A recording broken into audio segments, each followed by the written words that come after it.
Okay, welcome ladies and gents to today's stream with your host, Mikey, the Ginger Tom. He's having a little rest there. And I'm his sidekick, Neil McCoy-Ward. And today we're going to be talking about the banks because they are really raising the alarm right now. So I've got to get all of this across to you of what has come out mainly today. What you tend to notice is that the media puts out groupings of things that are going on at the same time. So you'll see groupings of military conflict, you'll see groupings of food crisis, you'll see groupings of mortgage type of news. Well, right now what they are grouping is the banks.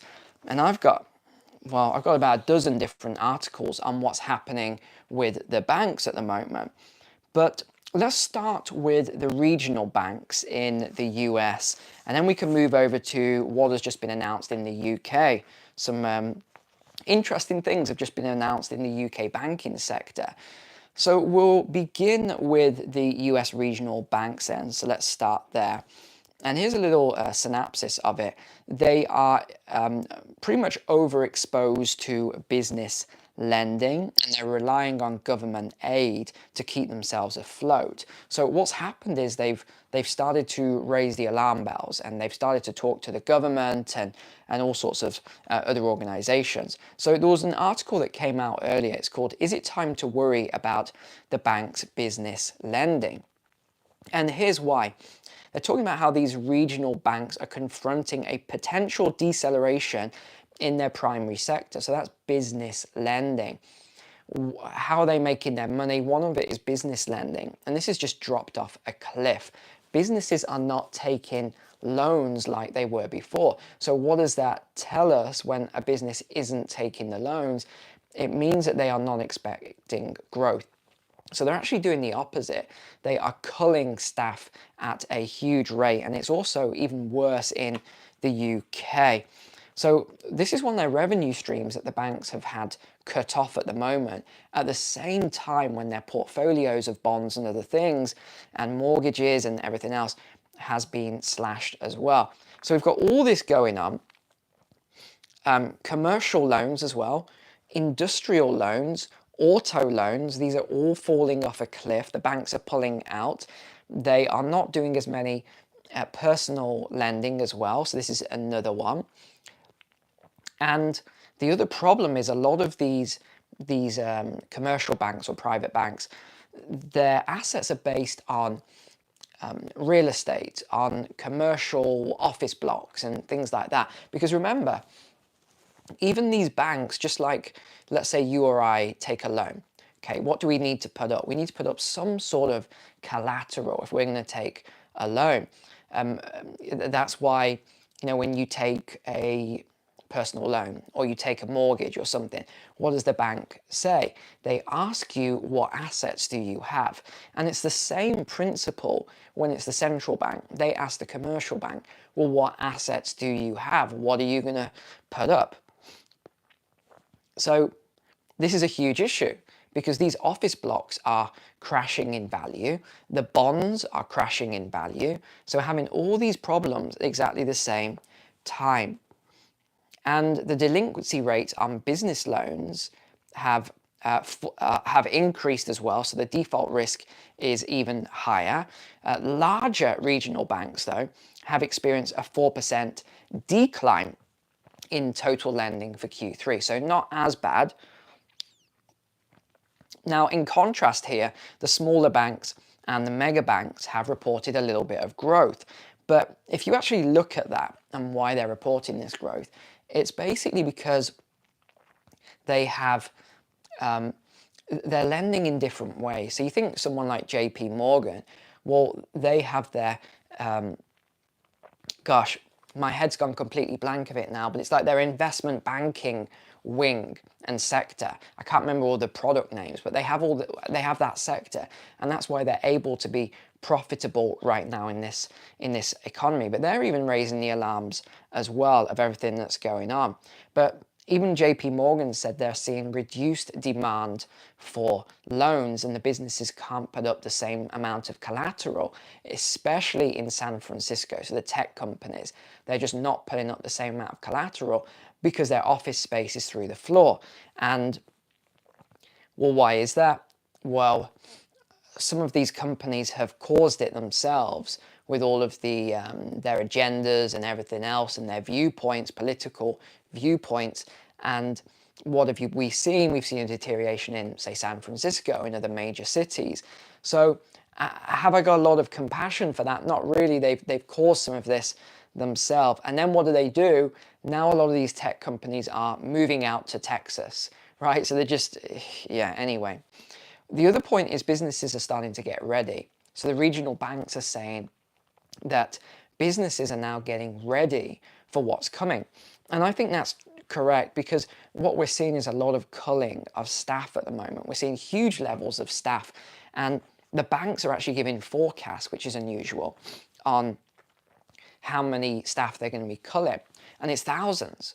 It's absolutely thousands. I think it was the Friday video I did where I talked about, was it 14,000 that the banks have just got rid of?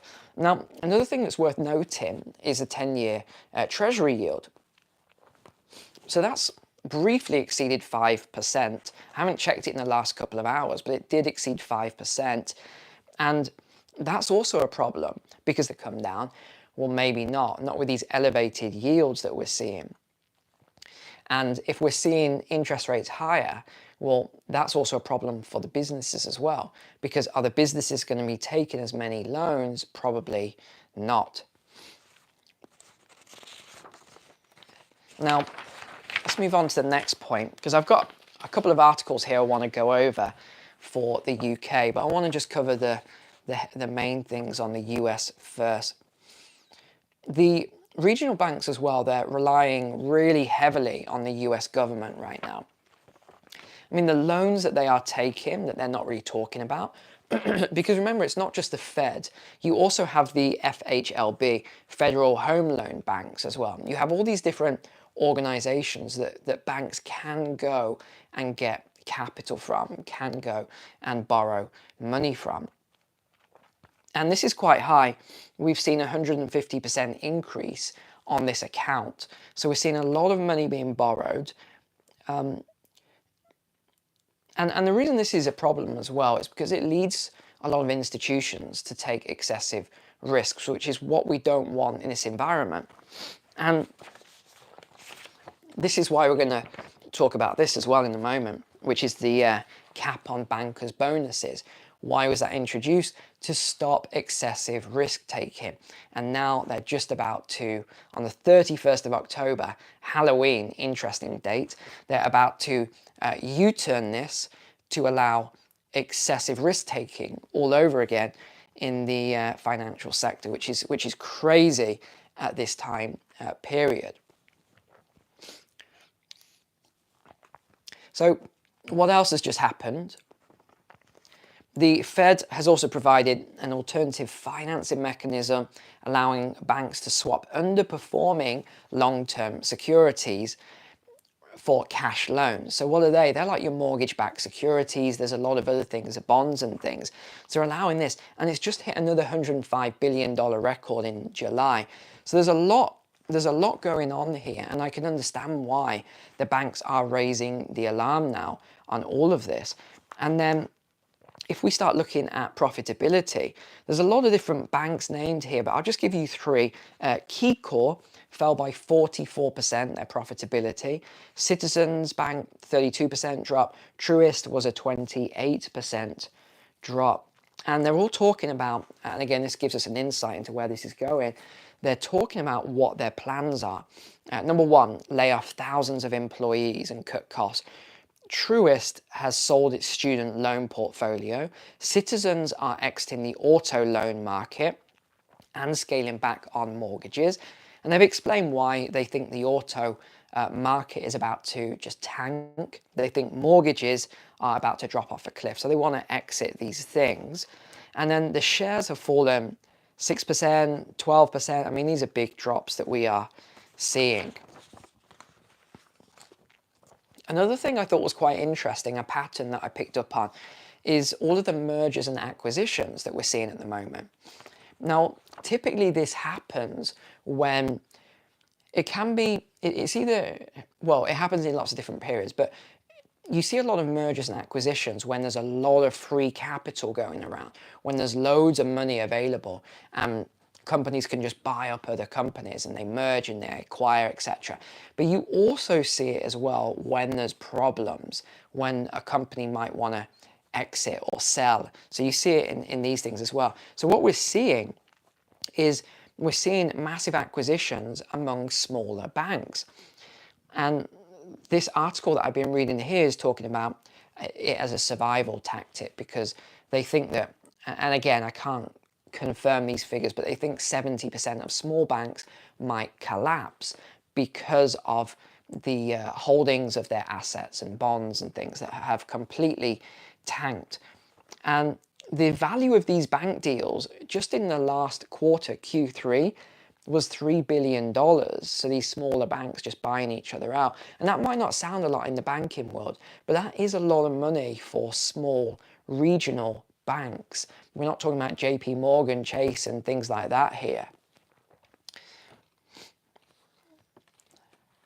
Now, the other risk that the banks are raising the alarm on are consumer and commercial real estate portfolios. So they're saying that this is a super high risk, and a lot of the banks would like to exit these portfolios at the moment, but it's who do they sell to? And what I think we're going to see is a lot of these mortgage portfolios being sold by the smaller, medium regional banks to these massive, huge banks. I think that is probably where we're going to see it. So you might already have seen it already. Drop a comment below if your mortgage or someone that you know, your mortgage has been sold, or if it's ever been sold. I know during the last financial crisis, my mortgage was sold 5 times between 2007 or 8 and about 2014. 5 times it was sold. In fact, it was sold so many times, I remember I didn't just have this one mortgage. It was split into all these different parts, and it was a pain in the backside to try and I had to pay them all separately and all this because they'd been sold to all and broken up. It was a really strange thing, actually. So that's another thing they're worried about. Also, office space. They think they're going to have to just write off a lot of office space. So they're warning of bank losses as well when this comes to fruition. So just a little point here before we continue on. Why does this matter? Why does this matter to you? Well, because if you have money in these banks, and these banks collapse, then, which some of them will if they're not merged and acquired, it's just mathematics that this has to happen. So you've just got to be wary of this. If you have money in these smaller banks that are being talked about here, it is high risk. Yes, you might be acquired, like I know a lot of you dropped in the comments when it came to SVB, Silvergate, etc. Your accounts were acquired, or some people lost a little bit of money, and that was a good wake-up call, I think, for everyone else on the channel to see that there were subscribers here that lost money during, there was the Swiss bank, I think it was UBS, that was acquired and merged. A lot of the stockholders lost some money as well. So it's a good wake-up call for a lot of people to read those comments and see what actually happened, because I think we're going to see more of this yet. Remember, the overseers haven't got enough liquidity to cover all of the losses that are going to come further down the line. Now, it's not just the small banks. I pulled out a side article for you here today. Most people are not in Norway. I probably have 1% subscribers in Norway, so it doesn't apply to 99%. But I thought it's a really good example to share with you of what's happening there. So their sovereign wealth fund lost $34 billion in the last quarter alone. $34 billion, their sovereign wealth fund of Norway. And this was Norway's government pension fund global, the world's largest sovereign wealth fund, lost $34 billion last quarter, which is staggering. And what that also means, remember the lesson I talked about before, what that also means is, and also I covered this in detail in my macro course, remember, as well, for those of you who have taken it. What does that mean? It means that when these pension funds take heavy losses, they then have to take more risk in order to make up those losses, you see? And this is why pension funds now is getting riskier and riskier and riskier and riskier, because there's such heavy losses and they're constantly chasing these interest rates, and there's just nothing to chase, especially in this environment. It's super high risk, and I think there's going to be less and less opportunities until we hit that flip. And then there's going to be a lot of opportunities, because once it will be more, it won't be the big institutions, although some of them will, but it will be a lot of smaller institutions, a lot of private investors will be offloading. So I'm trying to give you an example rather than talking big picture, something that applies to you. What will, I think, happen is during this next recession that's upcoming, you'll start to see a lot of people offloading their second property, their third property, landlord investment properties. People will start offloading them. People, especially if they're getting squeezed, they've got financial problems, they will start to offload a lot of their additional assets. And what I saw last time around, and actually what I've seen this week, was I got a phone call from a broker here on the island where I live, and they said, Neil, there's a portfolio of houses, are you interested? And I looked at it and said, yeah, I'm interested. What is the motivation here? And the lady said that this gentleman, he wants to downsize. So he's got a huge portfolio. He wants to downsize his portfolio. So he just wants to offload a few houses.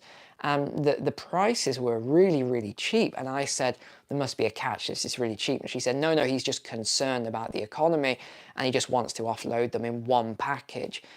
So she basically called me first, which was really, really good that she did that. So I can, well, we'll see. I've got to do my due diligence yet. But you get the idea. There's going to be a lot of opportunities coming through if you know how to, and you've got the capital. And if you haven't got the capital, actually, what I see a lot of is that you can partner with people that don't have capital. One thing that I had to do when I got started, I know I'm off topic a little bit here, but maybe it will help some of you. What I had to do when I got started was, I didn't grow up rich. As all of you know, I did not grow up rich at all. So I just didn't know. I always had dreams of doing something bigger, but I just didn't know how I was going to get there. I read every personal development book. I went to every seminar, must have done 300 seminars, read 1,000 books. And, that's all I did. I did a speed reading course so I could read more books. These were the sort of things that I did to get ahead. But I didn't have capital. I didn't have any access to money or capital, but I had a lot of time and energy, and I was very focused and disciplined. So that's how I got my start. I would partner with other people who had capital. So that's just an idea for you, especially if you're a younger person watching the channel. When there's opportunity, a lot of people just hibernate. When there's recessions and things, a lot of people just hibernate. But really, you've got to look at it as well as there is opportunity at the same time if you're in that sort of state of mind where you're looking for the opportunity. Now, we also had, so we just talked about Norway there. We also got Sweden. So their central bank needs more than $7 billion to cover losses. And this is from its QE program, surprisingly enough. And there's been a lot of criticism around the QE programs, saying they shouldn't have done so much. And of course, they're blaming all sorts of other things. They're blaming war, they're blaming conflict, they're blaming people on the other side of the world, they're blaming, politicians and everything else. But the bottom line is, if you do too much QE and you cause a lot of issues, the fault lies with the people that did the QE. It's pretty obvious. So they've been buying government bonds since 2015 because they wanted to stimulate inflation to stop going into a deflationary spiral. But as at the end of 2022, they've ceased purchasing and they've started selling government bonds. Now, it's interesting that the demand for government bonds in the US as well, it's been like a roller coaster recently. And we're seeing some of the BRICS nations and some other countries trying to offload US bonds as well. Probably one of the worst times as they've fallen in value as well. I know the yield spike, but they've fallen in value quite a lot. Now, I want to just move on to these last two then. This is for the UK, and this is an article that came out. It's all about the cap on bankers' bonuses. So they're going to scrap this, which is really surprising to me. I didn't think the Conservative Party would go through with this, because when you remember when Liz Truss and I can't remember his name, it's like Quartangle, whatever his name is. Remember when they put all their policies in place and then the economy just started tanking fast? They did a U-turn on most of the policies. And I'm not surprised. I don't think any of us are surprised. But they didn't do a U-turn, though, on the bankers' bonuses, which they really should have done if you ask my personal opinion. Because, in fact, let me just read out what people have said, because I pretty much share some of their sentiment. So this is going to be lifted on the 31st of October. They've set the date for Halloween, which is an interesting one, that they would set that date. There's actually a lot of things that are going on the 31st of October. It's as if people have saved, these organizations, they've saved it up for the most sinister day of the year. I know in America it's different. Halloween is like I don't know, it's like a holiday or something. I was really surprised when I went to America and everyone was celebrating Halloween. I thought that was really weird, but different for different countries, I guess. And they've got all these things happening on Halloween, which drop in the comments if you understand why that's a bit strange. So introduced in 2014, the cap was designed, this is when the cap was put in, to curb excessive risk-taking in financial services. And they said because this led to, or I would say contributed to, not led to, the 2008 financial crash. There was just too much gambling and speculating with money that didn't belong to the bankers. And then do you remember what happened when the crash happened? How many of those bankers were held account to what they did? Zero. Yes, that's right. Zero. They were not held to account. And that's why I always say to you, and I know I push my sort of courses a lot. Well, not a lot, but maybe once a week or whatever. I did it yesterday. But those courses, I actually made them for you. That macro course teaches you how to do all this for yourself and to understand the tricks that the financial services do. Not tricks, but how they actually make their money. And for some of it, you don't need some of these services. You can do this yourself. Like, it's like the thing that always gets me is people who have their pension in an index fund and they're paying 2% or something in fees. And I'm like, I don't know if you realize this, but an index fund does not require management. It is just the index. You know, you don't need someone to oversee your account. Why are you paying 2%? It doesn't make any, but I guess the average person, I don't mean that in a detrimental way, because I was the same, doesn't understand a lot of this stuff, that you don't need to pay for management of a pension if you're in an index fund. There's all these ways you can save a lot of money and also make a lot of money by knowing how to buy these extremely undervalued stocks. But I'm not going to go on about it. You know, if you're interested in the courses, they're in the description below. Because I want to continue on with why this is so dangerous then. So what have critics said? They've said that uncapping the bonuses, so these are economists that have said this, will make the financial sector more risky and will lead to more of these people going out there and taking massive risk with your money and your pension, things like that. That's why they were capped in the first place. They didn't just do this for fun. No, they did it because it created systemic risk right the way through the financial sector. And there's also a lot of comments that have come out, many from the Labour Party, saying that they're concerned that this will benefit the wealthiest people at a time when many households are struggling with the cost of living. And some of it might affect them because it might affect their pensions. So, and I do agree with that. I think the timing is very bad to bring this in. And then Labour's Chief Secretary to the Treasury said, this tells you everything you want to know about the priorities of the government. Okay, so that was his. I don't want to get into politics, as in Conservative, Labour, etc., because to me, they're all the same people. You know, I don't see any party as coming in to solve all the problems. I see it as they're very silver-tongued in order to come into power, and then nothing ever changes. That's the way I see it. Yeah, it says that they're already receiving bumper bonuses. They don't need more money and more bonuses when their cap was double their income. So basically what's being said here is if you're earning, £250,000, well, they're saying that the cap could have been up to £500,000 anyway. So, I think you understand what I'm saying. And then some other people, a lot of charities were saying when millions of people up and down the country are struggling to make ends meet, they're saying this is an insult to working people. I'll leave you to leave a comment below as to what you think about that. Last article then, this has just come out. I literally printed it just before streaming here.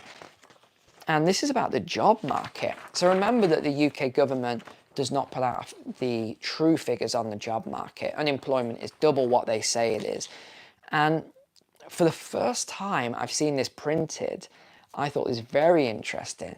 And I'm going to tell you about it. It's towards the end of this article. I'm surprised they put this in here. But they've talked about how businesses are hiring less, unemployment is rising, economic growth is sluggish. And they've also said that because of changes in the economy, the jobs figures have been calculated slightly different than usual. Of course they have. Of course they have. This is just like the US. They calculate it differently and then they change it back later. Oh, let's just do a correction in a few months' time. No one will notice. Gosh. So they're also saying that they're not sure whether they're going to put rates up. It's crazy how long they've been putting up rates. We're at 5.25 base now. But it's crazy that this started in December of 2021. That seems a long time ago now. It's 2 years ago that they've been raising rates. And pretty much everyone is saying that that's it. The rates aren't going to go any higher than 5.25. I would say don't bet on that horse. You could still see higher rates. Whenever all the economists are in agreement on something, they're usually wrong. That's just my personal opinion. I would say they're probably not going to raise at the next meeting, but don't rule out future rises later on. So if you've got a mortgage, just be wary of that. They're also saying, again, I don't like it when they do this, but they're saying that they need to slow down the economy in order to slow down inflation, and that younger and lower paid workers will be hit the hardest. But they always say statements like, unfortunately, it's just a price we're willing to pay. Who's willing to pay? You're not willing to pay it. It's the younger and lower paid workers. These bank bosses and the government, they're not the ones paying it. It's such an insult saying it's a price we're willing to pay. They're not paying the price. It's insane and ridiculous. Ay. Okay, so this is the one I thought was interesting that they published. I've never seen this published before. They've said that the people in paid work, so that's how they're describing it, has decreased to 75.7%. They also said that people not looking for a job has increased to 21%. So I'm surprised they actually put that in there, because the unemployment rate is closer to 10%. It's not 4%. So you wouldn't expect them to put something like that in there. But okay, here we go. I think we're going to sign off here. Me and Mikey, he's having a little clean. Me and Mikey, I'm Mikey's assistant today. I hope you enjoyed his stream, and I will see you next time. Take care. God bless you guys.